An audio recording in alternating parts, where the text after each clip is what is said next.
What's good, everybody? It's your boy, Dickie. We're back with another video. Yes, we're in the same spot. We're in the same setup. We're wearing the same thing because we're filming these back to back. Got things coming up, so I'm trying to pump out some videos really quick, but still get videos out for you guys.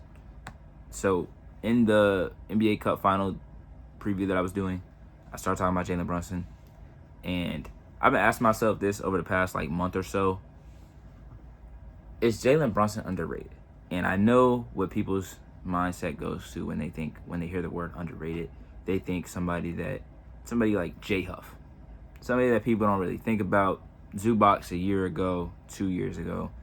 Some people that are a player that people don't really think about, or a player that they see somebody does it but they don't really talk about it, whatever. But Jalen Brunson, what he's done for the New York Knicks over the last 3 years, going from where he came from, he was a second-round pick to the Dallas Mavericks. He was the backup behind Luka Doncic. And when Luka got hurt his last year with the Mavericks in the playoffs, Jalen Brunson had some huge performances and kind of showed signs. I don't think anyone thought Jalen Brunson was going to be this good, but he showed signs okay, he can be a starter in the league. At the very least, he could be a starter. And a lot of times when you see players like that, you think of Reggie Jackson's, Dennis Schroeder's, who had to play behind guys like Russell Westbrook or Jeff Teague. You're all right, these guys can be starters. Darren Collison, Eric Bledsoe, they had to play behind Chris Paul. Okay, they can be starters in this league. They'll be pretty good. They probably won't be all-stars or anything like that, but they can run a team. They can be on a good team. Terry Rozier when he was behind Kyrie, all these different players, right? He signs with the Knicks. And everybody's like, oh, that's a good deal for the Knicks, that's a good deal for Brunson. He gets his money, but he's not getting paid, a ton, a crazy amount of money. They can still bring players in. And they kind of played it straight up. They didn't really change much when they brought in Brunson. I think they might have brought in Bogdanovich at some point, Bojan. But they still had Quickly, they still had Randall, they still had RJ Barrett, and trying to remember kind of role players on that team, but that doesn't matter. And then they got to the playoffs that year. I think they played Miami in the second round. I can't remember who they beat in the first round. Who they beat in the first round? The Cavs? I think they beat the Cavs in the first round. Then they beat the Heat in the second round. Or they lost to the Heat in the second round. And I think either Randall or Brunson got hurt in that series at some point. I can't remember completely. But Brunson was pretty damn good in that series. And then each year he's gotten better and better. Each year that he's been with the Knicks, each year that he's been the best player on the team, he's gotten better. And I think for someone of his stature, we always the time old tale in the NBA is small guards can't be the best player on the basketball team and win a championship. We saw with AI, where AI was super close, but he came up against one of the most dominant teams of all time with the 2001 Kobe Shaq Lakers. Then you have Isaiah Thomas, who was the best player on the Pistons and won 2 championships. And then, let's see, we have Steph, obviously, but I think he's a little different. He's just an anomaly in terms of just being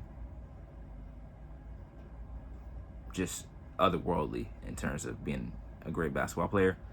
And then after that, I don't know, we have a small guard that has carried or led a team to a championship. I think most of the championship teams of the last couple of years, or last 20 years, at least in my watching of basketball, the smallest player to be the best player on the team might have been Dwayne Wade. Well, I guess Steph Curry. But then outside of that would be Dwayne Wade, because Dwayne Wade was 6'4".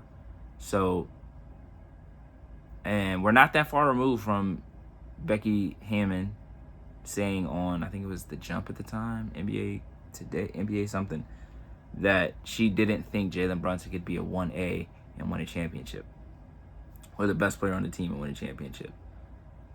And I agreed at the time. And I was already a big fan of Jalen Brunson. I loved Jalen Brunson when he was at Villanova. That Villanova run of teams was one of my favorite college teams to watch. And I agreed because I was with the current iteration of the team that they had at the time, it was Brunson. I think RJ Barrett was still there. and Randall was still there. I didn't think that team was going to be contending for anything. Now, when you bring in Mikal Bridges, you bring in OG Anunoby, conversations change, but they still had Randall. And then they went and got Cat. And that's when it was like, okay, let's see what they do with this team this year, and then we can go back to this conversation. And last year, they were 2 games away. I think they lost in 6. Last year, they were 2 games away from being in the NBA Finals. And I don't know if they would have beaten the Thunder or not, but Jalen Brunson was very close to being considered a small guard and being the best player on a championship team. So this is where I'm just like, I think Brunson deserves a lot more credit for what he's done over the last couple of years. When he got to the Knicks, so for his career averages are a lot different now.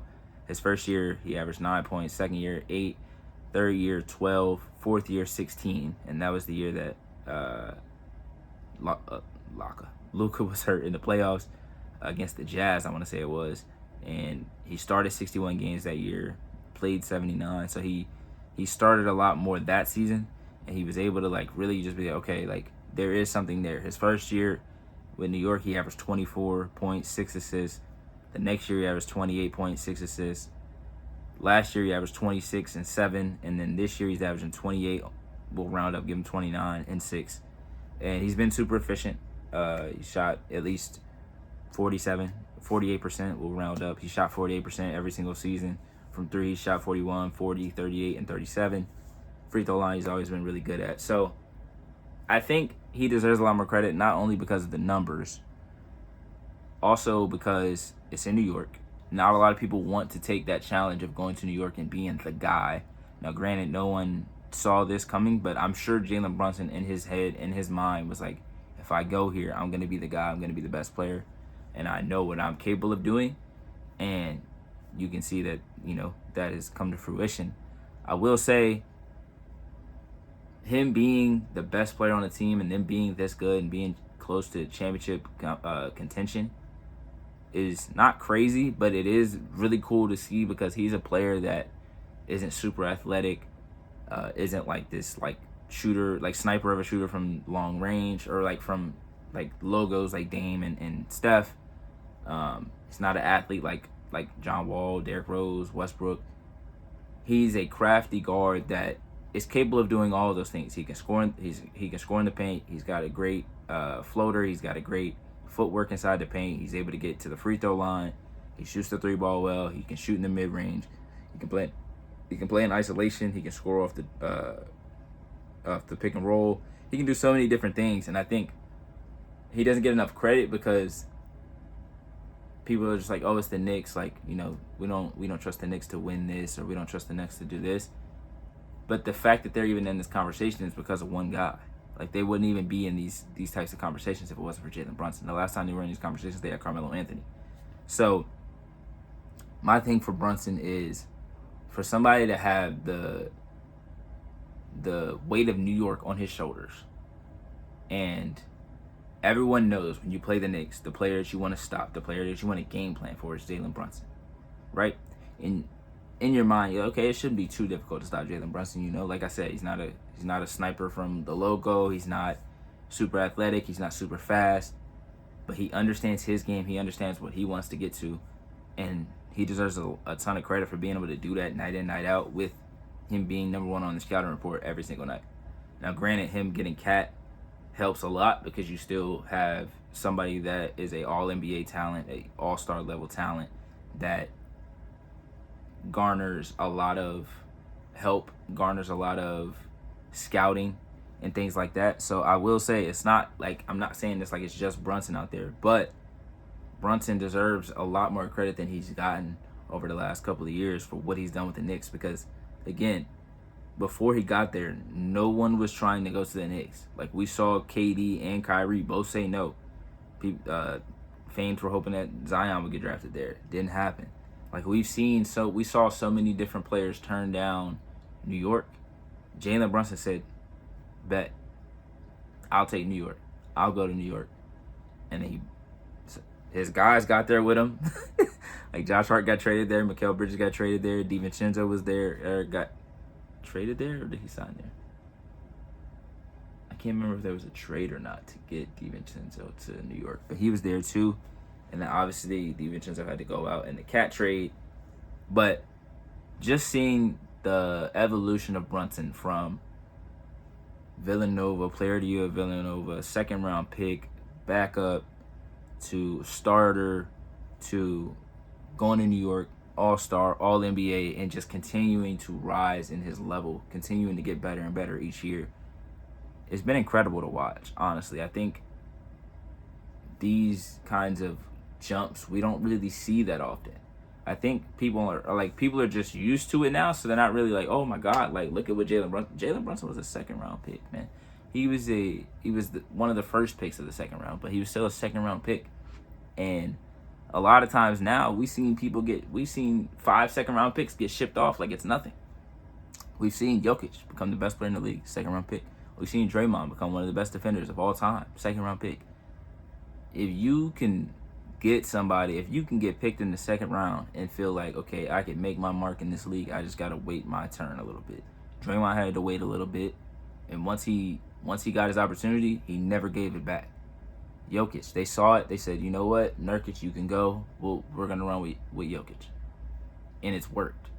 The same thing with Brunson. Brunson bet on himself, didn't take a bunch of money, took enough to where he felt comfortable and where he felt like, okay, this is my value at this moment, but I know I'm going to up that value.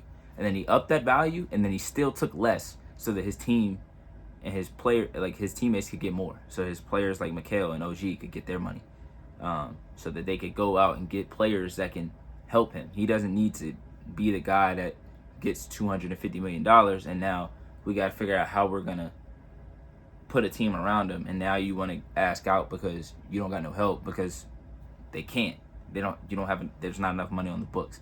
So Brunson deserves a lot of credit for a lot of different things. That being another one of like him taking a pay cut, or him, taking less and allowing the Knicks to be able to go and get other players. If he doesn't take less, they're not able to go get Yabusele, even though he hasn't been great this year. They're not able to go get Jordan Clarkson. These small things that people don't really think about, they wouldn't be able to do it. So I just wanted to give credit. I wanted to show some love to Jalen Brunson, not just because people say that I look like him now, because we both have dread/braids, and I'm on the shorter side when it comes to playing basketball, and my hair flops a little bit, so people are like, oh, you play like Brunson. But I also been told I play like, it doesn't matter who I've been told I play like, but I've been told I play like and look like so many different people that I really just don't even think about it anymore. But it is funny that people say like all of a sudden like now you play like Jalen Brunson, when just a year ago nobody was really saying it. So it's just kind of funny. But Brunson, like I said, Jalen Brunson deserves a lot of credit. He deserves a lot of respect for what he's done and what he's become in this league.